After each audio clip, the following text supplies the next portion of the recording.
Kung makikita nyo guys, umaabot naman ng 190k ang damage natin. Ayan. Ay, may nagto 200. Nagto 200 siya. Ayan yung set na ginagamit ko, yung karamihan na ginagamit din ng mga nagigrim tooth build. Ayan. Ayan. Pero pag naabot ko na yung 500, pwede ko nang gamitin tong white wing. Kung makikita nyo guys, mas malakas yung white wing. Mas malakas lang naman siya ng 21, bali 210. Mas malakas siya ng 10k. Kaso nasa sacrifice kasi yung attack speed natin eh.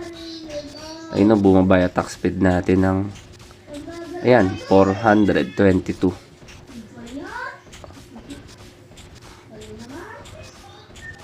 Mas maraming hit, mas malakas kaysa mas malakas yung raw attack. Hinihintay ko mag-proc yung Sohi. Kung 422 talaga. Ayan, nag-proc na yung Sohi. So 422 talaga guys pag naka-proc yung Sohi. Kaya mas advice ko pa rin yung rider.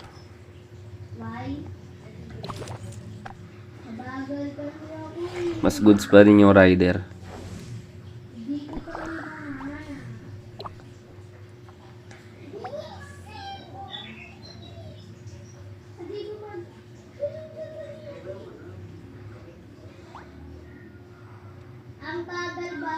Sa pang farm, mas maganda pa rin yung Grim Tooth Qatar kasi mas mahaba yung range niya. Pero sa pang MVP, mga runs, mas maganda talaga yung yung Qatar na yun. Nakalimutan ko yung tawag doon, mga idolo. Ares Deva ba yun? Ewan ko kung ano yun.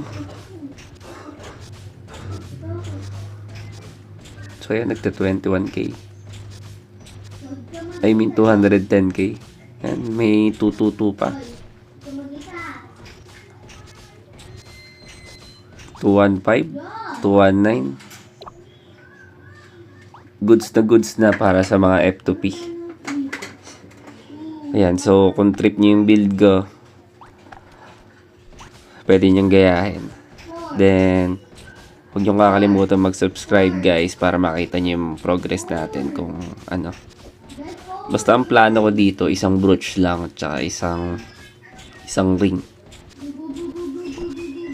Gusto kong habulin yung attack speed sa enchant at saka sa mga cards. Kasi sayang yung bigay na strength ng ring eh. So guys, ayan.